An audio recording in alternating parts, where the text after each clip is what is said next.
ਤੁਸੀਂ ਸੁਣ ਰਹੇ ਹੋ ਨਾਨਕ ਸਿੰਘ ਦਾ ਨੋਵਲ ਪਿਆਰ ਦੀ ਦੁਨੀਆ, ਅੰਕ 6ਵਾਂ। ਰਾਜਸੀ ਖਿੱਚੋਤਾਣ ਦਾ ਸਮਾਂ ਸੀ। ਹਰ ਪਾਸੇ ਹਲਚਲ ਮੱਚੀ ਹੋਈ ਸੀ। ਕਿਤੇ ਪੁਲਿਸ ਦੀਆਂ ਡਾਂਗਾਂ ਤੇ ਗੋਲੀਆਂ ਵਰ ਰਹੀਆਂ ਸਨ, ਕਿਤੇ ਰਾਜ ਧਰੋਹੀ ਮੁਕੱਦਮਿਆਂ ਦੇ ਗੰਢ ਤਰੁੱਪ ਹੋ ਰਹੇ ਸਨ, ਕਿਤੇ ਜੇਲ੍ਹਾਂ ਵਿੱਚ ਰਾਜਸੀ ਕੈਦੀਆਂ ਦੀਆਂ ਭੁੱਖ ਹੜਤਾਲਾਂ ਤੇ ਕਿਤੇ ਸੱਤਿਆਗ੍ਰਹਿ ਜਥਿਆਂ ਦੇ ਧਰਨੇ। ਜਿੱਧਰ ਵੇਖੋ ਇਹੋ ਕੁਝ, ਜਿਸਦੇ ਮੂੰਹੋਂ ਸੁਣੋ ਇਹੋ ਕਹਾਣੀਆਂ। ਸਾਰੇ ਦੇਸ਼ ਵਿੱਚ ਤਹਿਲਕਾ ਮੱਚਿਆ ਹੋਇਆ ਸੀ। ਥਾਂ ਥਾਂ ਜਲਸਿਆਂ ਜਲੂਸਾਂ ਦੀ ਭਰਮਾਰ ਸੀ। ਪਰ ਜਿੱਥੇ ਇੱਕ ਪਾਸੇ ਸਾਰਾ ਹਿੰਦੁਸਤਾਨ ਰਾਜਸੀ ਲੜਾਈ ਲੜ ਰਿਹਾ ਸੀ, ਉੱਥੇ ਦੂਜੇ ਪਾਸੇ ਇਨ੍ਹਾਂ ਹੀ ਦਿਨਾਂ ਵਿੱਚ ਕਈ ਥਾਈਂ ਮਜ਼ਹਬੀ ਫਸਾਦ ਵੀ ਹੋ ਰਹੇ ਸਨ, ਜਿਨ੍ਹਾਂ ਵਿੱਚ ਫਿਰਕੂ ਦੈਂਤ ਸੈਂਕੜੇ ਗਰਦਨਾਂ ਦਾ ਲਹੂ ਖੱਪਰ ਭਰ ਭਰ ਕੇ ਪੀ ਰਿਹਾ ਸੀ।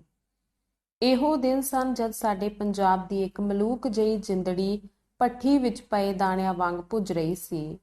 ਉਹ ਜਦ ਸੁਣਦੀ ਸੀ ਕਿ ਫਲਾਣੇ ਬਾਜ਼ਾਰ ਵਿੱਚ ਐਨੇ ਵਲੰਟੀਅਰਾਂ ਦੇ ਸਿਰ ਪਾੜੇ ਗਏ, ਤਾਂ ਉਸਦੇ ਦਿਲ ਉੱਤੇ ਓਨੇ ਹੀ ਜ਼ਖਮ ਲੱਗ ਜਾਂਦੇ। ਜਦ ਉਹ ਅਖਬਾਰਾਂ ਵਿੱਚ ਪੜ੍ਹਦੀ ਕਿ ਫਲਾਣੇ ਸ਼ਹਿਰ ਗੋਲੀਆਂ ਨਾਲ ਐਨੀਆਂ ਛਾਤੀਆਂ ਵਿੰਨ੍ਹੀਆਂ ਗਈਆਂ, ਤਾਂ ਉਸਦੇ ਸੀਨੇ ਵਿੱਚ ਓਨੇ ਹੀ ਛੇਕ ਹੋ ਜਾਂਦੇ। ਜਦ ਉਹ ਸੁਣਦੀ ਕਿ ਫਲਾਣਾ ਦੇਸ਼ ਭਗਤ ਫਾਂਸੀ ਤੇ ਲਟਕ ਗਿਆ ਹੈ, ਤਾਂ ਉਸਨੂੰ ਆਪਣਾ ਗਲਾ ਘੁੱਟਦਾ ਤੇ ਸਾਹ ਰੁਕਦਾ ਮਹਿਸੂਸ ਹੁੰਦਾ। ਉਸਦੀ ਨਿੱਕੀ ਜਿਹੀ ਦਿਲੜੀ ਸੀਨੇ ਵਿੱਚ ਇਉਂ ਤੜਫ ਰਹੀ ਸੀ, ਜਿਕਣ ਕਿਵੇਂ ਮਾਰੂਥਲਾਂ ਵਿੱਚ ਸੱਸੀ ਤੜਫੀ ਸੀ। ਡੂੰਘੇ ਅਰਮਾਨਾਂ ਦੇ ਭਾਰ ਵਿੱਚ ਦੱਬੀ ਹੋਈ ਵਿਚਾਰੀ ਪੁਸ਼ਪਾ ਨੂੰ ਰਾਜਸੀ ਲੈਕਚਰ ਸੁਣਨ ਤੇ ਰਾਜਸੀ ਲਿਟਰੇਚਰ ਪੜ੍ਹਨ ਦਾ ਚਿਰ ਤੋਂ ਸ਼ੌਂਕ ਸੀ। ਕਵਿਤਾ ਤੇ ਸੰਗੀਤ ਦੀ ਲਗਨ ਉਸਨੂੰ ਅੱਗੇ ਹੀ ਸੀ।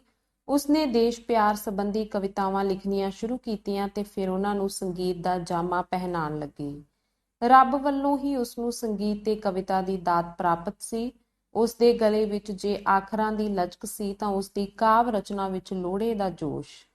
ਪੁਸ਼ਪਾ ਜਦ ਹਜ਼ਾਰਾਂ ਦੇ ਮਜਮਿਆਂ ਵਿੱਚ ਖਲੋ ਕੇ ਦੇਸ਼ ਪ੍ਰੇਮ ਦੇ ਗੀਤ ਉਚਾਰਦੀ, ਤਾਂ ਉਸਦਾ ਇੰਨਾ ਅਸਰ ਹੁੰਦਾ ਕਿ ਲੋਕਾਂ ਦੇ ਲਹੂ ਵਿੱਚ ਉਬਾਲੇ ਆਉਣ ਲੱਗ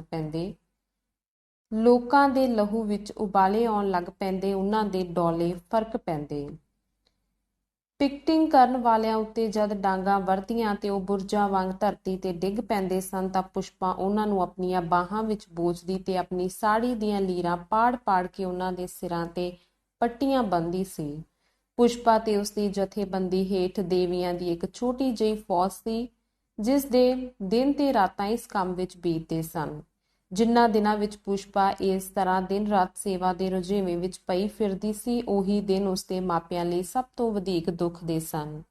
ਉਹ ਲਾਡਲੀ ਨੂੰ ਇਸ ਤਰ੍ਹਾਂ ਭੁਖਨ ਭਾਣੀ ਦਿਨ ਰਾਤ ਹੜਤਾਲਾਂ ਤੇ ਕੌਮੀ ਮਜਮਿਆਂ ਵਿੱਚ ਫਿਰਦੀ ਨਹੀਂ ਸਨ ਦੇਖ ਸਕਦੇ, ਪਰ ਉਹਨਾਂ ਦੇ ਰਸਤੇ ਵਿੱਚ ਇੱਕ ਐਸੀ ਰੋਕ ਸੀ ਜਿਹੜੀ ਉਹਨਾਂ ਦੀ ਕੋਈ ਪੇਸ਼ ਨਹੀਂ ਸੀ ਜਾਣ ਦਿੰਦੀ।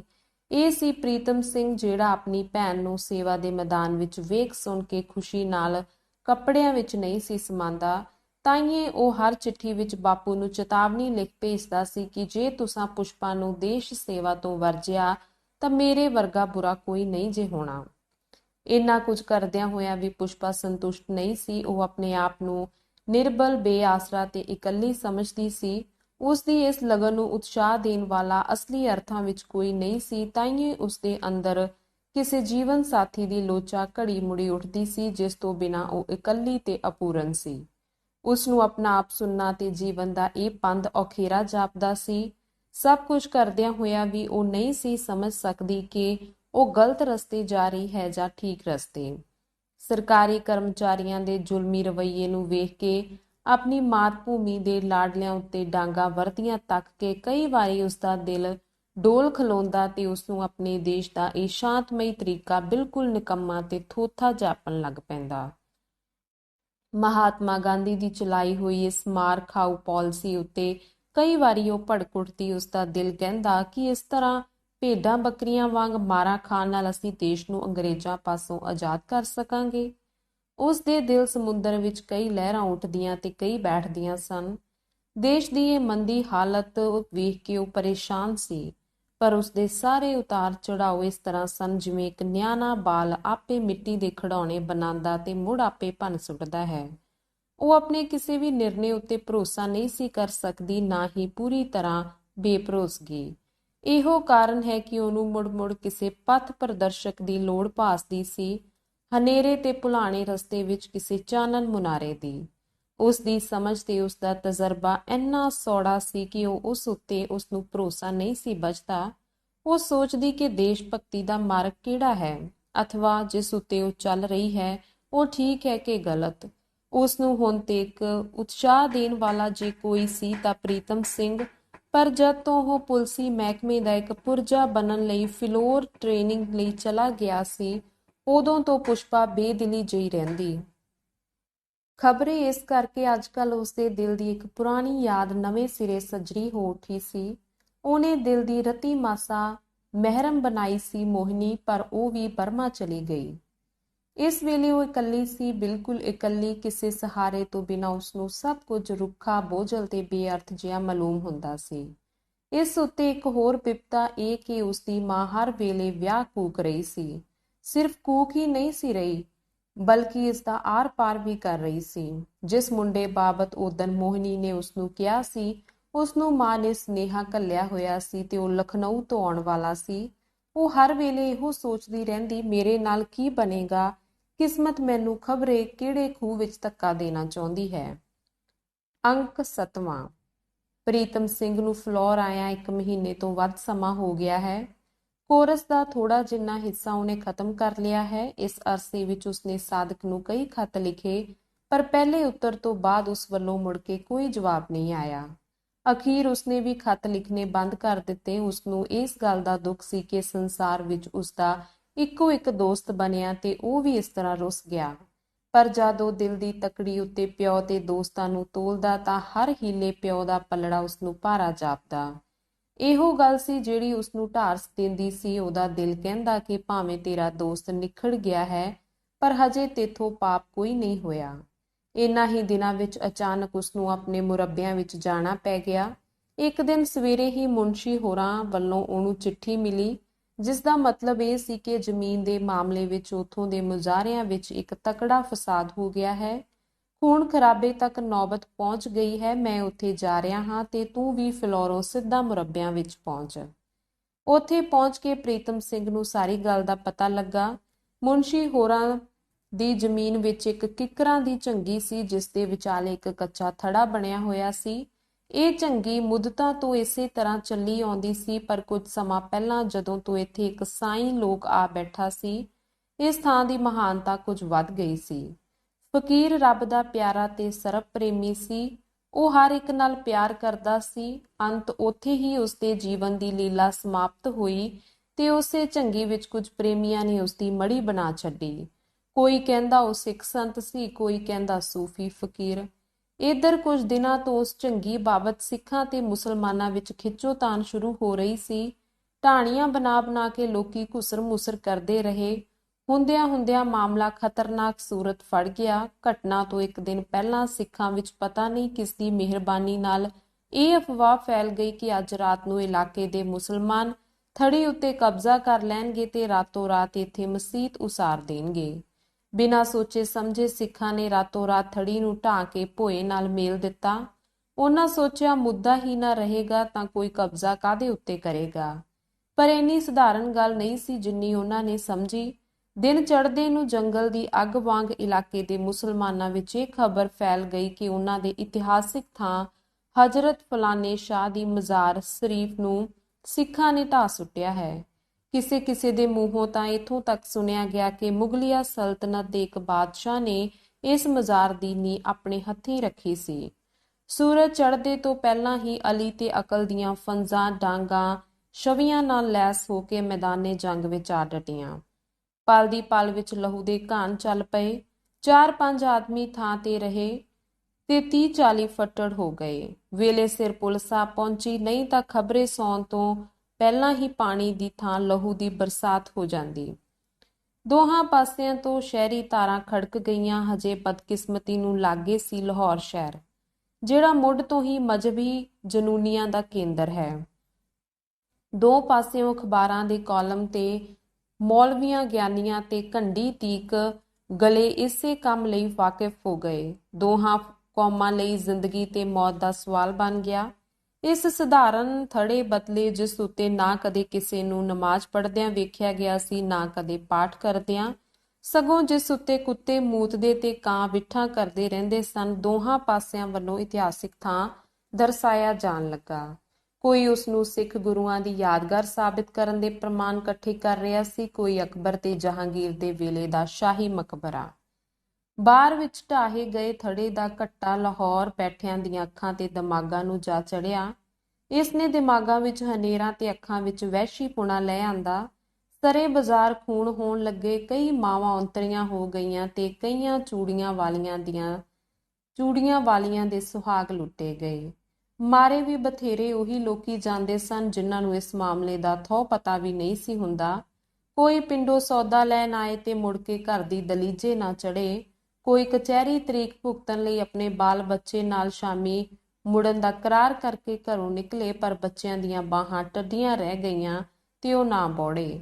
ਜਲਸਿਆਂ ਜਲੂਸਾਂ ਤੇ ਹੜਤਾਲਾਂ ਦਾ ਹੁੱਲੜ ਮਚ ਗਿਆ। ਨਾਰਿਆਂ ਤੇ ਜੈਕਾਰਿਆਂ ਨੇ ਅੱਲਾ ਤੇ ਵਾਹਿਗੁਰੂ ਦੇ ਕੰਨ ਬੋਲੇ ਕਰ ਦਿੱਤੇ। ਬੇਉੜਕ ਅਜਮਨਾ ਤੇ ਜਥੇ ਸੌਣ ਦੀਆਂ ਖੁੱਬਾਂ ਵਾਂਗ ਉੱਗ ਪਏ। ਬਾਹਰ ਨੂੰ ਦੋ ਪਾਸੜ ਜਥਿਆਂ ਤੇ ਜਥੇ ਜਾਣੇ ਸ਼ੁਰੂ ਹੋ ਗਏ। ਪ੍ਰੀਤਮ ਸਿੰਘ ਉੱਥੇ ਪਹੁੰਚ ਕੇ ਦੰਗ ਰਹਿ ਗਿਆ। ਜ਼ਮੀਨ ਦਾ ਚੱਪਾ ਚੱਪਾ ਆਦਮੀਆਂ ਨਾਲ ਪੂਰਿਆ ਪਿਆ ਸੀ। ਕੈਂਪ ਤੇ ਕੈਂਪ ਲੱਗ ਰਹੇ ਸਨ। ਅੱਲਾ ਤੇ ਅਕਾਲ ਦੇ ਨਾਮ ਉੱਤੇ ਅਟੁੱਟ ਲੰਗਰ ਜਾਰੀ ਸਨ। ਜੇ ਇਹਨਾਂ ਦੇ ਖੌਰੂ ਨੂੰ ਰੋਕਣ ਲਈ ਸਪੈਸ਼ਲ ਪੁਲਿਸ ਦੀਆਂ ਲਾਰੀਆਂ ਨਾ ਪਹੁੰਚਦੀਆਂ ਤਾਂ ਪਰਲੇ ਜਾਂ ਕਿਆਮਤ, ਜਿਹੜੀ ਅੱਜ ਤੱਕ ਕਿਸੇ ਨਹੀਂ ਦੇਖੀ ਦੁਨੀਆ, ਸ਼ਾਇਦ ਇੱਥੇ ਹੀ ਵੇਖ ਲੈਂਦੀ। ਪ੍ਰੀਤਮ ਸਿੰਘ ਨੇ ਨੱਠੋਂ ਭੱਜੀ ਕਰਕੇ ਸਭ ਤੋਂ ਪਹਿਲਾਂ ਦੋਹਾਂ ਪਾਸਿਆਂ ਦੇ ਮੁਖੀਆਂ ਨੂੰ ਇਕੱਠਾ ਕੀਤਾ, ਕਈ ਬੁੱਢਿਆਂ ਬਜ਼ੁਰਗਾਂ ਨੂੰ, ਨਾਲੇ ਆਪਣੇ ਮੁਜ਼ਾਰਿਆਂ ਨੂੰ ਵੀ। ਉਸਨੇ ਰਾਤ ਪੈਂਦਿਆਂ ਤੱਕ ਇਲਾਕੇ ਦੇ ਸਿੱਖਾਂ ਤੇ ਮੁਸਲਮਾਨਾਂ ਦੀ ਇੱਕ ਤਕੜੀ ਪੰਚਾਇਤ ਆਪਣੇ ਵਿਹੜੇ 'ਚ ਇਕੱਠੀ ਕਰ ਲਈ। ਬਾਹਰੋਂ ਆਏ ਮਜ਼ਹਬੀ ਲੀਡਰਾਂ ਵੱਲੋਂ ਉਸਨੂੰ ਕਿਹਾ ਗਿਆ ਕਿ ਉਹਨਾਂ ਨੂੰ ਪੰਚਾਇਤ ਵਿੱਚ ਸ਼ਾਮਿਲ ਕੀਤਾ ਜਾਵੇ, ਪਰ ਪ੍ਰੀਤਮ ਸਿੰਘ ਨੇ ਕਹਿ ਕੇ ਨਾ ਕਰ ਦਿੱਤੀ ਕਿ ਇਹ ਸਾਡਾ ਘਰੋਗੀ ਮਾਮਲਾ ਹੈ, ਇਸ ਵਿੱਚ ਬਾਹਰਲਿਆਂ ਦਾ ਕੋਈ ਵਾਸਤਾ ਨਹੀਂ। ਪਰ ਬਾਹਰਲਿਆਂ ਨੇ ਫਿਰ ਵੀ ਕਈਆਂ ਪੇਂਡੂਆਂ ਨੂੰ ਆਪਣੇ ਸੂਹੀਏ ਬਣਾ ਕੇ ਪੰਚਾਇਤ ਵਿੱਚ ਭੇਜ ਹੀ ਦਿੱਤਾ। ਜਦ ਰਾਤ ਨੂੰ ਸਾਰੇ ਲੋਕੀ ਜੁੜੇ ਤਾਂ ਪ੍ਰੀਤਮ ਸਿੰਘ ਨੇ ਉੱਠ ਕੇ ਇਸ ਤਰ੍ਹਾਂ ਬੋਲਣਾ ਸ਼ੁਰੂ ਕੀਤਾ, ਸੱਜਣੋ, ਸਭ ਤੋਂ ਪਹਿਲਾਂ ਮੈਂ ਇਹ ਦੱਸ ਦਿਆਂ ਕਿ ਮੈਂ ਨਾ ਤਾਂ ਮਾਲਕ ਦੀ ਹੈਸੀਅਤ ਵਿੱਚ ਇੱਥੇ ਆਇਆ ਹਾਂ, ਨਾ ਹੀ ਜ਼ਿੰਮੇਦਾਰ ਦੀ ਹੈਸੀਅਤ ਵਿੱਚ। ਮੈਂ ਆਪਣੇ ਆਪ ਨੂੰ ਹਰ ਇੱਕ ਛੋਟੇ ਵੱਡੇ ਭਰਾ ਦਾ ਸੇਵਾਦਾਰ ਸਮਝ ਕੇ ਆਇਆ ਹਾਂ। ਮੈਨੂੰ ਤੁਹਾਡਾ ਪਿਆਰ ਤੇ ਤੁਹਾਡਾ ਦਰਦ ਖਿੱਚ ਕੇ ਲਿਆਇਆ ਹੈ, ਜਾਂ ਇਉਂ ਕਹੋ ਕਿ ਤੁਹਾਡੀ ਮੂਰਖਤਾ ਲਿਆਈ ਹੈ। ਮੈਨੂੰ ਜੇ ਕਿਸੇ ਉੱਤੇ ਰੋਸ ਹੈ ਤਾਂ ਆਪਣੇ ਇਹਨਾਂ ਸਿੱਖ ਮੁਜ਼ਾਰਿਆਂ ਉੱਤੇ, ਜਿਨ੍ਹਾਂ ਨੇ ਲੋਕਾਂ ਦੇ ਚੁੱਕੇ ਚੁਕਾਏ ਜੋਸ਼ ਵਿੱਚ ਆ ਕੇ ਥੜੀ ਪੁੱਟ ਛੱਡੀ। ਸੋ ਸਭ ਤੋਂ ਪਹਿਲਾਂ ਮੈਂ ਆਪਣੇ ਮੁਸਲਮਾਨ ਭਰਾਵਾਂ ਨਾਲ ਇਕਰਾਰ ਕਰਦਾ ਹਾਂ ਕਿ ਕੱਲ ਸ਼ਾਮ ਤੋਂ ਪਹਿਲਾਂ ਪਹਿਲਾਂ ਉਹ ਥੜੀ ਜਿਉਂ ਦੀ ਤਿਉਂ ਬਣ ਜਾਵੇਗੀ, ਬਲਕਿ ਕੱਚੀ ਦੀ ਥਾਂ ਪੱਕੀ। ਮੇਰੇ ਬਹੁਤ ਸਾਰੇ ਮੁਸਲਮਾਨ ਤੇ ਸਿੱਖ ਬਜ਼ੁਰਗ ਵੀ ਇੱਥੇ ਬੈਠੇ ਹਨ, ਜਿਨ੍ਹਾਂ ਦੀ ਉਮਰ 60 ਤੋਂ ਲੈ ਕੇ 80 ਵਰ੍ਹਿਆਂ ਤੱਕ ਹੈ। ਇਹਨਾਂ ਵਿੱਚ ਮੇਰੇ ਪਿਤਾ ਜੀ ਵੀ ਮੌਜੂਦ ਹਨ। ਮੈਂ ਇਹਨਾਂ ਸਾਰਿਆਂ ਨੂੰ ਕਸਮ ਦੇ ਕੇ ਪੁੱਛਦਾ ਹਾਂ ਕਿ ਦੱਸੋ, ਇੱਥੇ ਕੋਈ ਕਿਸੇ ਸਿੱਖ ਜਾਂ ਮੁਸਲਮਾਨ ਦੀ ਪੁਰਾਣੀ ਜਾਂ ਇਤਿਹਾਸਿਕ ਥਾਂ ਹੈ ਸੀ? ਜਿੱਥੋਂ ਤੱਕ ਮੈਨੂੰ ਪਤਾ ਹੈ, ਇਸ ਝੰਗੀ ਵਿਚਲਾ ਥੜਾ ਜਿਹੜਾ ਢਾਇਆ ਗਿਆ ਹੈ, ਸਿਰਫ ਛਾਵੇਂ ਬੈਠਣ ਲਈ ਬਣਾਇਆ ਗਿਆ ਸੀ। ਇੱਕ ਫਕੀਰ ਕੁਝ ਜ਼ਰੂਰ ਇੱਥੇ ਕੁਝ ਚਿਰ ਆ ਕੇ ਟਿਕਿਆ ਸੀ, ਪਰ ਅੱਜ ਤੱਕ ਉਸ ਬਾਬਤ ਕੋਈ ਨਹੀਂ ਕਹਿ ਸਕਦਾ ਕਿ ਉਸ ਦਾ ਮਜ਼ਹਬ ਕੀ ਸੀ। ਨਾ ਹੀ ਫਕੀਰ ਦਾ ਕੋਈ ਮਜ਼ਹਬ ਹੁੰਦਾ ਹੈ। ਸੋ ਮੈਂ ਉਮੀਦ ਕਰਦਾ ਹਾਂ ਕਿ ਇਸ ਬਾਰੇ ਜਿੰਨੀ ਕੁ ਕਿਸੇ ਨੂੰ ਵਾਕਫੀ ਹੈ, ਦਿਆਨਤਦਾਰੀ ਨਾਲ ਦੱਸਣ ਦੀ ਖੇਚਲ ਕਰੋ। ਸਭ ਤੋਂ ਪਹਿਲਾਂ ਇੱਕ ਬੁੱਢਾ ਮੁਸਲਮਾਨ ਉੱਠਿਆ, ਜਿਹੜਾ ਜਾਤ ਦਾ ਤੇਲੀ ਸੀ। ਉਸ ਦੀ ਉਮਰ 75 ਸਾਲਾਂ ਤੋਂ ਘੱਟ ਨਹੀਂ ਸੀ ਜਾਪਦੀ। ਉਹ ਕਹਿਣ ਲੱਗਾ, ਇਹ ਥੜਾ ਮੇਰੇ ਸਮਾਲੇ ਵਿੱਚ ਬੈਠਣ ਖਲੋਣ ਲਈ ਬਣਾਇਆ ਗਿਆ ਸੀ। ਉਸ ਫਕੀਰ ਦੀ ਤੇ ਅਜੇ ਕੱਲ ਦੀ ਗੱਲ ਹੈ। ਉਹ ਵਿਚਾਰਾ ਵੱਡੇ ਵੇਲੇ ਦੇ ਨਾਂ ਲੈਣ ਜੋਗਾ ਸੀ। ਕੌਣ ਕਹਿੰਦਾ ਹੈ ਉਹ ਮੁਸਲਮਾਨ ਸੀ ਜਾਂ ਸਿੱਖ? ਅੱਲਾ ਵਾਲਿਆਂ ਨੂੰ ਭਲਾ ਕੀ ਲੱਗੇ ਮਜ਼ਹਬਾਂ ਨਾਲ। ਇੰਨਾ ਕਹਿ ਕੇ ਬੁੱਢਾ ਤੇਲੀ ਬੈਠ ਗਿਆ। ਉਸ ਤੋਂ ਬਾਅਦ 54 ਹੋਰ ਸਿੱਖ ਤੇ ਮੁਸਲਮਾਨ ਬੁੱਢਿਆਂ ਨੇ ਵੀ ਉਸੇ ਦੀ ਹਰਫ ਪੁਸ਼ਟੀ ਕੀਤੀ। ਜਿੰਨੇ ਬੈਠੇ ਸਨ ਸਾਰੇ ਸ਼ਰਮ ਨਾਲ ਪਾਣੀ ਪਾਣੀ ਹੋ ਕੇ ਆਪਣੀ ਕਰਤੂਤ ਤੇ ਪਛਤਾ ਰਹੇ ਸਨ। ਪ੍ਰੀਤਮ ਸਿੰਘ ਫੇਰ ਉੱਠਿਆ ਤੇ ਆਪਣੇ ਮੁਜ਼ਾਰਿਆਂ ਨੂੰ ਸੰਬੋਧਨ ਕਰਕੇ ਬੋਲਿਆ, ਭਲਾ ਦੱਸੋ, ਇਸ ਬੇਸਮਝੀ ਵਿੱਚੋਂ ਤੁਸੀਂ ਖੱਟਿਆ ਕੀ? ਨਾਗਾ ਡਿੱਠਾ ਨਾ ਪਿੱਛਾ। ਕਿਸੇ ਸ਼ੋਸ਼ਾ ਛੱਡ ਦਿੱਤਾ ਕਿ ਮੁਸਲਮਾਨਾਂ ਨੇ ਰਾਤ ਨੂੰ ਇੱਥੇ ਧਾਵਾ ਬੋਲਣਾ ਹੈ, ਤਾਂ ਤੁਸੀਂ ਇਹਨਾਂ ਤਾਂ ਸੋਚਦੇ ਕਿ ਧਾਵਾ ਬੋਲ ਕੇ ਉਹਨਾਂ ਇੱਥੋਂ ਕਿਹੜੀ ਜਵਾਹਰਾਤ ਲੈ ਜਾਣੀ ਸੀ।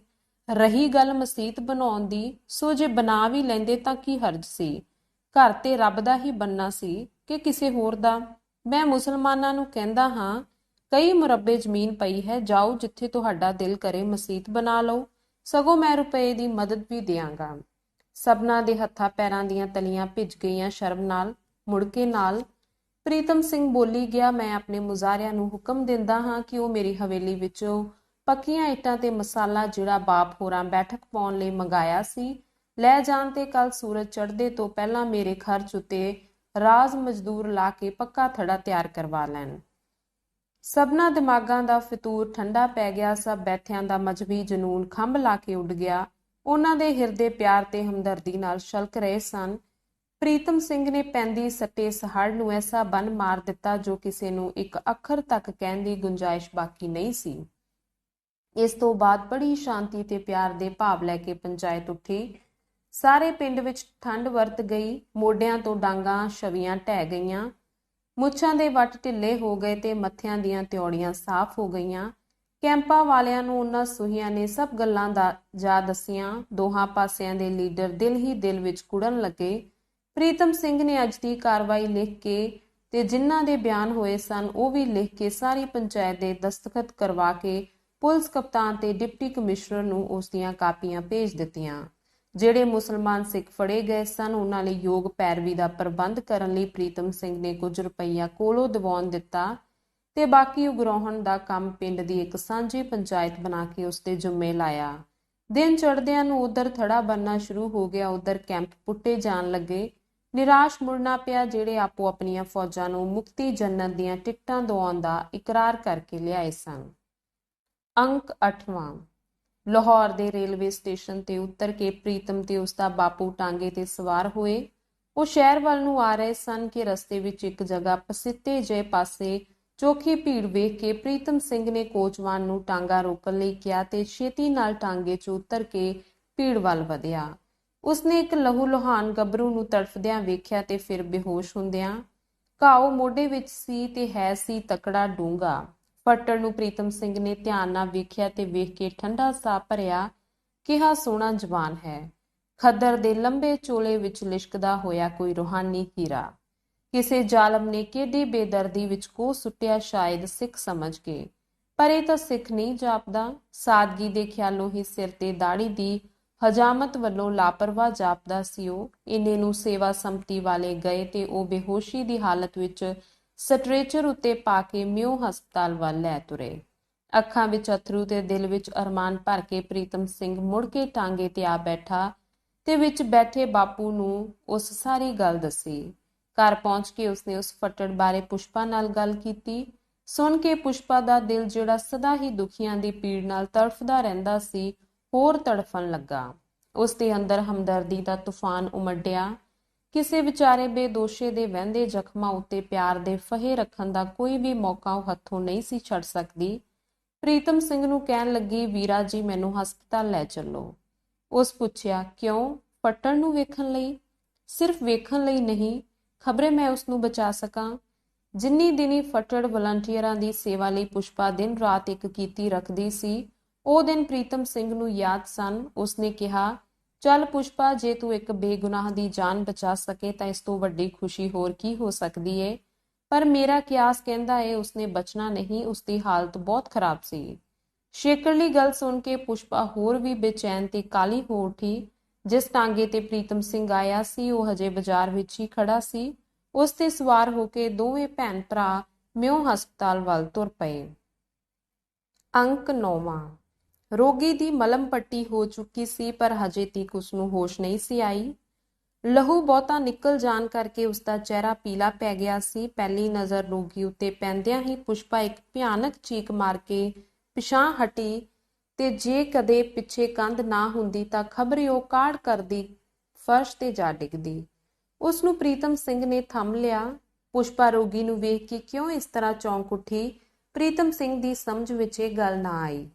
2 ਕੁ ਮਿੰਟ ਭਰਾ ਦੇ ਮੋਢੇ ਤੇ ਸਿਰ ਸੁੱਟਣ ਤੋਂ ਬਾਅਦ ਪੁਸ਼ਪਾ ਨੇ ਸਿਰ ਚੁੱਕਿਆ ਤੇ ਜਿਸ ਤਰ੍ਹਾਂ ਨੀਂਦਰ ਵਿੱਚ ਬੜਬੜਾ ਉੱਠੀਦਾ ਹੈ ਉਹ ਬੁੜਬੜਾਈ, ਓਹ ਵੀਰ ਜੀ, ਇਹ ਉਹੀ ਨੇ। ਭਾਵੇਂ ਇਹਨਾਂ ਦਾ ਹੁਲੀਆ ਇਸ ਵੇਲੇ ਬਦਲ ਕੇ ਕੁਝ ਦਾ ਕੁਝ ਹੋ ਗਿਆ ਏ, ਪਰ ਮੈਂ ਇਹਨਾਂ ਨੂੰ ਪਛਾਣਨ ਵਿੱਚ ਗਲਤੀ ਨਹੀਂ ਖਾਧੀ। ਇਹ ਉਹੀ ਨੇ। ਕੌਣ ਪੁਸ਼ਪਾ? ਪ੍ਰੀਤਮ ਸਿੰਘ ਨੇ ਉਸਨੂੰ ਪੁੱਛਿਆ, ਪਰ ਪੁਸ਼ਪਾ ਦਾ ਸਾਰਾ ਧਿਆਨ ਇਸ ਵੇਲੇ ਰੋਗੀ ਵੱਲ ਸੀ।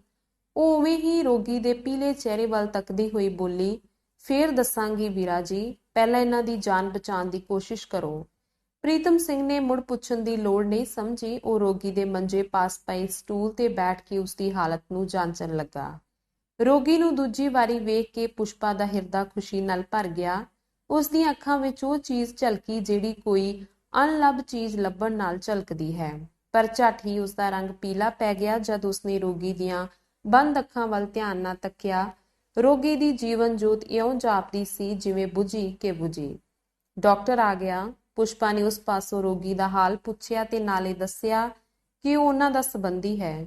ਡਾਕਟਰ ਨੇ ਕਿਹਾ, ਚੋਟ ਬਹੁਤ ਗਹਿਰੀ ਹੈ, ਖੂਨ ਜ਼ਿਆਦਾ ਨਿਕਲ ਚੁੱਕਾ ਹੈ। 24 ਘੰਟੇ ਜੇ ਸੁੱਖ ਸਾਂਦ ਦੇ ਬੀਤ ਜਾਣ ਤਾਂ ਇਸ ਦੇ ਬਚਣ ਦੀ ਆਸ ਕੀਤੀ ਜਾ ਸਕਦੀ ਹੈ, ਪਰ ਹਿਫਾਜ਼ਤ ਦੀ ਬੜੀ ਲੋੜ ਹੈ। ਤੁਹਾਡੇ ਵਿੱਚੋਂ ਜੇ ਕੋਈ ਅੱਜ ਦੀ ਰਾਤ ਇਸ ਦੇ ਪਾਸ ਰਹਿ ਸਕੇ ਤਾਂ ਚੰਗਾ ਹੋਵੇਗਾ। ਪੁਸ਼ਪਾ ਕਾਹਲੀ ਨਾਲ ਬੋਲੀ, ਮੈਂ ਰਹਾਂਗੀ, ਮੈਂ ਰਾਤ ਭਰ ਇਹਨਾਂ ਦੇ ਕੋਲ ਰਹਾਂਗੀ। ਡਾਕਟਰ ਨੇ ਕਿਹਾ, ਚੰਗੀ ਗੱਲ ਹੈ, ਪਰ ਬੁਲਾਉਣ ਦੀ ਕੋਸ਼ਿਸ਼ ਨਾ ਕਰਨੀ। ਜਦ ਹੋਸ਼ ਆਉਣ ਲੱਗੇ ਤਾਂ ਮੈਨੂੰ ਖਬਰ ਕਰ ਦੇਣੀ। ਚੰਗਾ ਕਹਿ ਕੇ ਪੁਸ਼ਪਾ ਨੇ ਭਰਾ ਵੱਲ ਤੱਕਿਆ। ਪ੍ਰੀਤਮ ਸਿੰਘ ਨੇ ਕਿਹਾ, ਮੇਰੀ ਸਲਾਹ ਹੈ ਅਸੀਂ ਦੋਵੇਂ ਇੱਥੇ ਟਿਕੇ ਰਹੀਏ। ਪਰ ਪੁਸ਼ਪਾ ਨੇ ਉੱਤਰ ਦਿੱਤਾ, ਨਹੀਂ, ਤੁਸੀਂ ਸਫ਼ਰ ਦੇ ਥੱਕੇ ਹੋਏ ਹੋ, ਜਾ ਕੇ ਆਰਾਮ ਕਰੋ, ਮੇਰਾ ਬਿਸਤਰਾ ਭੇਜ ਦੇਣਾ। ਥੋੜਾ ਚਿਰ ਠਹਿਰਨ ਤੋਂ ਬਾਅਦ ਪ੍ਰੀਤਮ ਸਿੰਘ ਚਲਾ ਗਿਆ ਤੇ ਪੁਸ਼ਪਾ ਰੋਗੀ ਦੇ ਮੰਜੇ ਪਾਸ ਪਏ ਸਟੂਲ ਉੱਤੇ ਬੈਠੀ ਰਹੀ। ਪ੍ਰੀਤਮ ਸਿੰਘ ਪੁਸ਼ਪਾ ਪਾਸੋਂ ਇਸ ਰੋਗੀ ਦੇ ਸੰਬੰਧ ਵਿੱਚ ਜੋ ਕੁਝ ਪੁੱਛਣਾ ਚਾਹੁੰਦਾ ਸੀ ਨਾ ਪੁੱਛ ਸਕਿਆ, ਕਿਉਂਕਿ ਪੁਸ਼ਪਾ ਦੀ ਤੀਬਰਤਾ ਤੇ ਰੋਗੀ ਲਈ ਬੇਉੜਕ ਚਿੰਤਾ ਉਸ ਨੂੰ ਪੁੱਛਣ ਦੀ ਆਗਿਆ ਨਹੀਂ ਸੀ ਦਿੰਦੀ। ਘਰ ਜਾ ਕੇ ਉਸਨੇ ਬਿਸਤਰਾ ਭੇਜ ਦਿੱਤਾ। ਪੁਸ਼ਪਾ ਉਸੇ ਤਰ੍ਹਾਂ ਰੋਗੀ ਦੇ ਮੰਜੇ ਪਾਸ ਸਟੂਲ ਉੱਤੇ ਬੈਠੀ ਰਹੀ ਤੇ ਬੈਠਿਆਂ ਹੀ ਬੈਠਿਆਂ ਉਸਨੂੰ ਸ਼ਾਮ ਤੋਂ ਅੱਧੀ ਰਾਤ ਹੋ ਗਈ। ਘੜੀ ਨੇ 12 ਵਜਾਏ, ਪਰ ਰੋਗੀ ਨੇ ਅੱਖ ਨਾ ਪੁੱਟੀ, ਨਾ ਹੀ ਉਸਦੇ ਸਰੀਰ ਵਿੱਚ ਕੋਈ ਹਰਕਤ ਹੋਈ। ਜਵਾਨੀ ਦੀ ਉਮਰੇ ਕੰਡਿਆਂ ਉੱਤੇ ਵੀ ਨੀਂਦਰ ਆ ਜਾਂਦੀ ਹੈ। ਇਹੋ ਹਾਲ ਪੁਸ਼ਪਾ ਦਾ ਹੋਇਆ। ਨੀਂਦਰ ਨਾਲ ਉਸਦੀਆਂ ਅੱਖਾਂ ਗੁੱਟ ਸਨ, ਭਾਵੇਂ ਬਾਹਰ ਬਰਾਂਡੇ ਵਿੱਚ ਉਸਦਾ ਬਿਸਤਰਾ ਵਿਛਿਆ ਹੋਇਆ ਸੀ, ਪਰ ਰੋਗੀ ਨੂੰ ਇਸ ਹਾਲਤ ਵਿੱਚ ਛੱਡ ਕੇ ਜਾਣਾ ਉਸ ਲਈ ਅਣਹੋਣੀ ਗੱਲ ਸੀ। ਊਂਘਦਿਆਂ ਕਈ ਵਾਰੀ ਉਸਦਾ ਮੱਥਾ ਨਿਉਂਦਾ ਰੋਗੀ ਦੇ ਮੰਜੇ ਦੀ ਹੀ ਨਾਲ ਜਾ ਠਹਿਰਦਾ, ਕਈ ਵਾਰੀ ਪਿੱਠ ਵੱਲ ਦੀ ਕੰਧ ਨਾਲ ਸਿਰ ਟਕਰਾਉਂਦਾ। ਉਹ ਬਥੇਰਾ ਅੱਖਾਂ ਮਲਦੀ ਤੇ ਸਰੀਰ ਨੂੰ ਹਿਲਾ ਜੁਲਾ ਕੇ ਨੀਂਦਰ ਤੋਂ ਪਿੱਛਾ ਛੁਡਾਉਣ ਦੀ ਕੋਸ਼ਿਸ਼ ਕਰਦੀ ਸੀ, ਪਰ ਨੀਂਦਰ ਦੀ ਖੁਮਾਰੀ ਸਗੋਂ ਵੱਧਦੀ ਹੀ ਜਾਂਦੀ ਸੀ। ਉਹ ਪਲ ਪਲ ਪਿੱਛੋਂ ਰੋਗੀ ਦੀ ਨਬਜ਼ ਪੜ੍ਹਦੀ, ਕਦੇ ਉਸਦੇ ਨੱਕ ਅੱਗੇ ਹੱਥ ਰੱਖ ਕੇ ਸਵਾਸ ਦਾ ਅੰਦਾਜ਼ਾ ਲਾਂਦੀ। ਰੋਗੀ ਦਾ ਜੀਵਨ ਕੱਚੇ ਧਾਗੇ ਦੀ ਤੰਦ ਨਾਲ ਲਮਕ ਰਿਹਾ ਸੀ। ਉਸਦੀ ਨਾੜ ਬਹੁਤ ਬੇਮਲੂਮੀ ਸੀ ਤੇ ਸਵਾਸ ਦਾ ਵੀ ਇੰਨਾ ਥੋਹ ਨਹੀਂ ਸੀ ਲੱਗਦਾ। ਪੁਸ਼ਪਾ ਨੂੰ ਸਹਿਮ ਜਿਹਾ ਪੈ ਗਿਆ। ਉਸਦੇ ਦਿਲ ਦੀ ਧੜਕਣ ਦੇਖਣ ਲਈ ਰੋਗੀ ਦੀ ਛਾਤੀ ਤੋਂ ਕੰਬਲ ਹਟਾਇਆ, ਪਰ ਉੱਥੇ ਇੰਨੀਆਂ ਪੱਟੀਆਂ ਲਪੇਟੀਆਂ ਹੋਈਆਂ ਸਨ ਕਿ ਹੱਥ ਰੱਖਣ ਨਾਲ ਕੁਝ ਵੀ ਪਤਾ ਨਹੀਂ ਸੀ ਲੱਗ ਸਕਦਾ। ਅਖੀਰ ਉਸਨੇ ਕੰਨ ਨਾਲ ਧੜਕਣ ਸੁਣਨ ਦਾ ਇਰਾਦਾ ਕੀਤਾ। ਸਟੂਲ ਉੱਤੇ ਬੈਠੀ ਨੇ ਹੀ ਅਕਾਂ ਉੱਲਰ ਕੇ ਰੋਗੀ ਦੀ ਛਾਤੀ ਨਾਲ ਕੰਨ ਜੋੜ ਦਿੱਤਾ, ਪਰ ਦਿਮਾਗ ਵਿੱਚ ਹੋ ਰਹੀ ਨੀਂਦਰ ਦੀ ਸ਼ਾਂ ਨੇ ਉਸ ਨੂੰ ਕੁਝ ਸੁਣਨ ਨਾ ਦਿੱਤਾ। ਇੱਕ ਕਹਿਰਾਂ ਦੀ ਨੀਂਦਰ ਤੇ ਉੱਤੋਂ ਪ੍ਰੇਮ ਸਰੂਰ। ਸਿਰ ਨੂੰ ਉਸਨੇ ਜਿੱਥੇ ਟਿਕਾਇਆ ਸੀ ਉੱਥੇ ਹੀ ਟਿਕਿਆ ਰਹਿ ਗਿਆ ਤੇ ਪੁਸ਼ਪਾ ਦਾ ਸੂਖਮ ਸਰੀਰ ਜਾ ਪਹੁੰਚਿਆ ਸਵਪਨ ਦੇਸ਼ ਵਿੱਚ, ਤੇ ਉਸ ਤੋਂ ਬਾਅਦ ਉਸ ਦੇਸ਼ ਵਿੱਚ ਜਿਸ ਦੀ ਰਚਨਾ ਲਈ ਕੁਦਰਤ ਦੇ ਕਿਸੇ ਅਡਿੱਠ ਕਾਰੀਗਰ ਨੇ ਚੰਦਰਮਾ ਦੀ ਸਾਰੀ ਚਾਨਣੀ, ਫੁੱਲਾਂ ਦੀ ਕੋਮਲਤਾ ਤੇ ਸੰਗੀਤ ਦੀ ਮਧੁਰਤਾ ਵਰਤ ਕੇ ਖਤਮ ਕਰ ਦਿੱਤੀ ਸੀ। ਪੁਸ਼ਪਾ ਆਪਣੇ ਆਪ ਨੂੰ ਉਸੇ ਦੁਨੀਆ ਵਿੱਚ ਦੇਖ ਰਹੀ ਸੀ। ਉਹ ਖੜੀ ਸੀ ਇੱਕ ਵਿਸ਼ਾਲ ਮੰਦਰ ਦੀ ਛੱਤ ਹੇਠਾਂ ਇੱਕ ਮੂਰਤ ਦੇ ਚਰਨਾਂ ਕੋਲ। ਮੂਰਤੀ ਸਜੀਵ ਸੀ, ਪਰ ਅਹਿਲ ਉਹ ਪੱਥਰ ਦੀ ਸੀ ਕਿ ਮਾਸ ਦੀ, ਇਸ ਦਾ ਉਹਨੂੰ ਵਾਰ-ਵਾਰ ਭੁਲੇਖਾ ਲੱਗ ਜਾਂਦਾ ਸੀ। ਨਾ ਤਾਂ ਉਹ ਉਸਨੂੰ ਪੱਥਰ ਸਮਝ ਕੇ ਨਿਰਾਸ਼ ਹੋ ਸਕਦੀ ਸੀ ਤੇ ਨਾ ਹੀ ਪੰਜ ਤੱਤ ਦਾ ਪੁਤਲਾ ਸਮਝ ਕੇ ਆਸ ਕਰ ਸਕਦੀ ਸੀ। ਉਹ ਆਪਣੇ ਸਾਰੇ ਬਲ ਨਾਲ ਉਸਦੀ ਆਰਾਧਨਾ ਕਰ ਰਹੀ ਸੀ, ਸਾਰੀਆਂ ਸ਼ਕਤੀਆਂ ਤੇ ਸਾਰੇ ਤਾਣ ਲਾ ਕੇ। ਉਸ ਦਾ ਹਿਰਦਾ ਕਹਿੰਦਾ ਸੀ ਕਿ ਮੇਰੀ ਆਰਾਧਨਾ ਖਾਲੀ ਨਹੀਂ ਜਾਵੇਗੀ, ਮੇਰਾ ਦੇਵਤਾ ਪ੍ਰਗਟ ਹੋ ਉੱਠੇਗਾ। ਇਸ ਤੋਂ ਬਾਅਦ ਉਸਨੇ ਇਸ ਤਰ੍ਹਾਂ ਅਨੁਭਵ ਕੀਤਾ ਜਿਵੇਂ ਉਹ ਹਿਮਾਲਾ ਦੀ ਚੋਟੀ ਉੱਤੇ ਖੜੀ ਹੈ, ਜਿੱਥੇ ਹਰ ਪਾਸੇ ਬਰਫ਼ ਹੀ ਬਰਫ਼ ਹੈ। ਉਹ ਆਪ ਵੀ ਬਰਫ਼ ਦੇ ਸੱਚੇ ਵਿੱਚ ਢਲ ਕੇ ਬਰਫ਼ ਦੀ ਮੂਰਤ ਬਣ ਗਈ ਹੈ ਤੇ ਉਸਦਾ ਦੇਵਤਾ ਵੀ। ਉਸਨੇ ਉਤਾਂਹ ਤੱਕਿਆ, ਸਿਰ ਤੇ ਜਿਹੜੀ ਛੱਤ ਸੀ ਉਹ ਵੀ ਬਰਫ਼ ਦੀ। ਆਰਾਧਨਾ ਇਤਨੀ ਅਸਹਿ ਤੇ ਦੇਵਤਾ ਕਿੰਨਾ ਕਠੋਰ। ਉਸਦਾ ਹੇਠਲਾ ਧੜ ਸੁੰਨ ਹੋ ਗਿਆ, ਲੱਕ ਵਿੱਚ ਚੀਸਾਂ ਪੈਣ ਲੱਗੀਆਂ ਤੇ ਪੈਰ ਪਥਰਾ ਗਏ। ਪਰ ਹਜੇ ਵੀ ਉਹ ਦ੍ਰਿੜ ਸੀ। ਉਸਨੂੰ ਭਰੋਸਾ ਸੀ ਕਿ ਉਹ ਜ਼ਰੂਰ ਆਪਣੇ ਦੇਵਤਾ ਨੂੰ ਪ੍ਰਗਟ ਕਰਕੇ ਉਸਦਾ ਵਰਦਾਨ ਪ੍ਰਾਪਤ ਕਰੇਗੀ। ਉਸਨੇ ਆਪਣੀ ਥੱਕੀ ਹੋਈ ਨਜ਼ਰ ਫੇਰ ਉਤਾਂ ਚੁੱਕੀ। ਉਹ ਖੁਸ਼ੀ ਨਾਲ ਬਹਿਬਲ ਹੋ ਉੱਠੀ। ਦੇਵਤੇ ਦੀਆਂ ਅੱਖਾਂ ਤੇ ਹੱਥ ਹਿੱਲ ਰਹੇ ਸਨ। ਨਾਲ ਹੀ ਉਸਦੇ ਕੰਨਾਂ ਨੂੰ ਕੁਝ ਆਵਾਜ਼ ਜਿਹੀ ਦਾ ਅਨੁਭਵ ਹੋਣ ਲੱਗਾ, ਧਕ ਧਕ। ਖੁਸ਼ੀ ਭਰੀ ਬਹਿਬਲਤਾ ਨੇ ਪੁਸ਼ਪਾ ਦੇ ਦੁਆਲੇ ਜੰਮੀ ਹੋਈ ਬਰਫ਼ ਨੂੰ ਭੰਗਾਰਨਾ ਸ਼ੁਰੂ ਕਰ ਦਿੱਤਾ। ਉਹ ਅਗਾਂਹ ਵਧੀ ਤੇ ਮੂਰਤੀ ਦੇ ਚਰਨਾਂ ਤੇ ਡਿੱਗ ਪਈ। ਐਲ ਮੂਰਤੀ ਹੁਣ ਹਰਕਤ ਵਿੱਚ ਆ ਰਹੀ ਸੀ। ਦੇਵਤਾ ਦੀ ਸ਼ਕਲ ਵੱਟ ਗਈ, ਹੁਲੀਆ ਬਦਲ ਗਿਆ ਤੇ ਉਸਨੇ ਨਿਉ ਕੇ ਪੁਸ਼ਪਾ ਨੂੰ ਦੋਹਾਂ ਬਾਹਾਂ ਤੋਂ ਫੜ ਕੇ ਉਤਾਂਹ ਉਠਾਇਆ। ਉਸਦੇ ਸਿਰ ਤੇ ਹੱਥ ਫੇਰਦਿਆਂ ਬੁੱਲਾਂ ਵਿੱਚ ਕੁਝ ਹੌਲੀ ਹੌਲੀ ਕਹਿਣ ਲੱਗਾ, ਜਿਸ ਨੂੰ ਪੁਸ਼ਪਾ ਸਮਝ ਨਾ ਸਕੀ। ਇਸ ਵੇਲੇ ਪੁਸ਼ਪਾ ਨੂੰ ਇੱਕ ਨਿਸ਼ ਆਈ, ਜਿਸ ਦੇ ਆਉਂਦਿਆਂ ਹੀ ਉਸਦੇ ਸਾਹਮਣੇ ਉਹ ਸਭ ਕੁਝ ਅਲੋਪ ਹੋ ਗਿਆ। ਕੇਵਲ ਕੰਨਾਂ ਵਿੱਚ ਧਕ ਧਕ ਦੀ ਆਵਾਜ਼ ਤੇ ਸਿਰ ਤੇ ਕਿਸੇ ਦੇ ਹੱਥ ਫਿਰਨ ਦਾ ਸਪਰਸ਼, ਇਹ ਦੋ ਹੀ ਚੀਜ਼ਾਂ ਬਾਕੀ ਸਨ। ਪੁਸ਼ਪਾ ਦੀ ਰੂਹ ਨੇ ਮੋੜਾ ਖਾਧਾ। ਉਹ ਸੁਪਨ ਦੇਸ਼ ਤੋਂ ਮੁੜੀ ਤੇ ਜਾਗਰਤ ਵਿੱਚ ਆ ਪਹੁੰਚੀ। ਉਸਨੇ ਜਦ ਅੱਖਾਂ ਖੋਲੀਆਂ ਤੇ ਆਪਣਾ ਸਿਰ ਉਸਨੇ ਰੋਗੀ ਦੀ ਛਾਤੀ ਤੇ ਵੇਖਿਆ। ਉਸੇ ਰੋਗੀ ਦੀ ਛਾਤੀ ਤੇ ਕਿੰਨੇ ਚਿਰ ਤੋਂ, ਪਤਾ ਨਹੀਂ। ਰੋਗੀ ਦੇ ਦਿਲ ਦੀ ਧੜਕਨ ਉਸਨੂੰ ਸੁਣਾਈ ਦੇ ਰਹੀ ਸੀ। ਪੁਸ਼ਪਾ ਨੇ ਛੇਤੀ ਨਾਲ ਸਿਰ ਚੁੱਕਿਆ ਤੇ ਚੇਤਨ ਹੋ ਕੇ ਸਟੂਲ ਤੇ ਬੈਠ ਗਈ। ਉਸਦੀਆਂ ਲੱਤਾਂ ਠੰਡ ਨਾਲ ਆਕੜੀਆਂ ਹੋਈਆਂ ਸਨ, ਪੈਰ ਸੁੰਨ ਹੋਏ ਹੋਏ ਤੇ ਲੱਕ ਵਿੱਚ ਅਕੜੇਵੇਂ ਨਾਲ ਚੀਸਾਂ ਪੈ ਰਹੀਆਂ ਸਨ। ਹਸਪਤਾਲ ਦੀ ਘੜੀ ਨੇ 2 ਵਾਰੀ ਟਨ-ਟਨ ਕੀਤੀ। ਰੋਗੀ ਵਿੱਚ ਬੋਲਣ ਦੀ ਸਮਰੱਥਾ ਨਹੀਂ ਸੀ। ਉਹ ਬਿਤਰ-ਬਿਤਰ ਪੁਸ਼ਪਾ ਦੇ ਮੂੰਹ ਵੱਲ ਤੱਕ ਰਿਹਾ ਸੀ, ਮਾਨੋ ਅੱਖਾਂ ਨਾਲ ਹੀ ਅੱਖਾਂ ਪਾਸੋਂ ਪੁੱਛ ਰਿਹਾ ਸੀ ਕਿ ਇਹ ਕਿਹੜੇ ਸਵਰਗ ਦੀ ਦੇਵੀ ਹੈ। ਪੁਸ਼ਪਾ ਨੂੰ ਆਪਣੀ ਅਣਗਹਿਲੀ ਉੱਤੇ ਰੰਜ ਹੋਇਆ। ਰੋਗੀ ਪਤਾ ਨਹੀਂ ਕਿਹੜੇ ਵੇਲੇ ਤੋਂ ਹੋਸ਼ ਵਿੱਚ ਆਇਆ ਹੋਇਆ ਹੈ ਤੇ ਡਾਕਟਰ ਨੇ ਕਿਹਾ ਸੀ ਝਟ ਮੈਨੂੰ ਖਬਰ ਦੇਣੀ। ਉਹ ਡਾਕਟਰ ਵੱਲ ਦੌੜੀ। ਡਾਕਟਰ ਨੇ ਆ ਕੇ ਰੋਗੀ ਨੂੰ ਵੇਖਿਆ ਤੇ ਪੁਸ਼ਪਾ ਵੱਲ ਤੱਕ ਕੇ ਬੋਲਿਆ, ਬਚ ਗਿਆ, ਹੁਣ ਕੋਈ ਖਤਰਾ ਨਹੀਂ।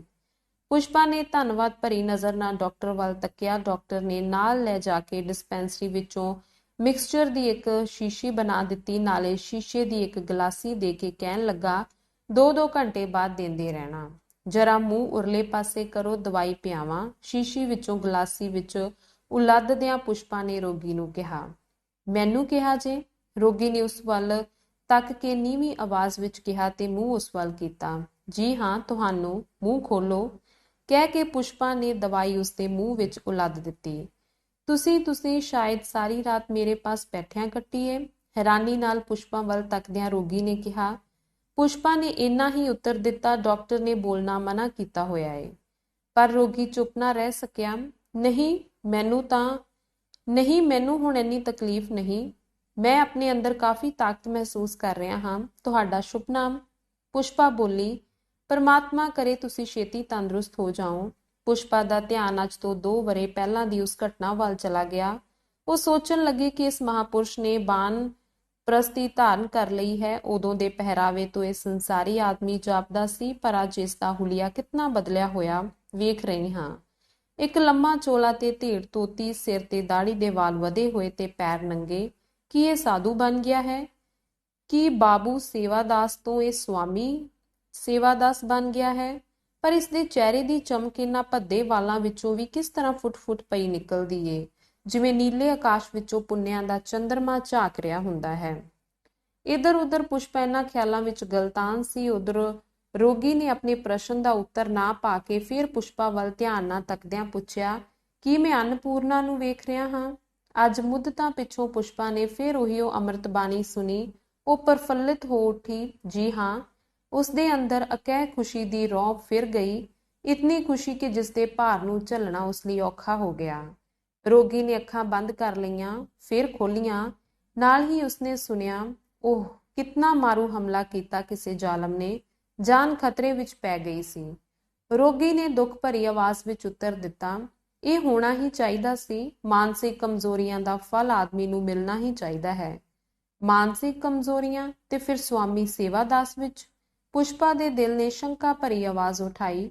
ਉਸਨੇ ਚਾਹਿਆ ਕਿ ਕੁਝ ਪੁੱਛੇ, ਪਰ ਇਸ ਤੋਂ ਪਹਿਲਾਂ ਹੀ ਉਹ ਬੋਲਿਆ, ਦੇਵੀ, ਤੁਹਾਨੂੰ ਸਾਰੀ ਰਾਤ ਦਾ ਉਨੀਂਦਾ ਹੈ। ਰਾਤ ਸ਼ਾਇਦ ਥੋੜੀ ਰਹਿ ਗਈ ਹੈ, ਜਾ ਕੇ ਆਰਾਮ ਕਰੋ। ਪੁਸ਼ਪਾ ਵਿੱਚ ਗੱਲ ਉਲੱਥਣ ਦੀ ਹਿੰਮਤ ਨਹੀਂ ਸੀ, ਪਰ ਫਿਰ ਵੀ ਉਹ ਬੋਲੀ, ਹੁਣ ਤੇ ਮੈਨੂੰ ਨੀਂਦਰ ਨਹੀਂ ਆਵੇਗੀ, ਕਿਉਂਕਿ ਨੀਂਦਰ ਦਾ ਵੇਲਾ ਖੁੰਝ ਚੁੱਕਾ ਹੈ। ਨਾਲੇ ਦਵਾਈ?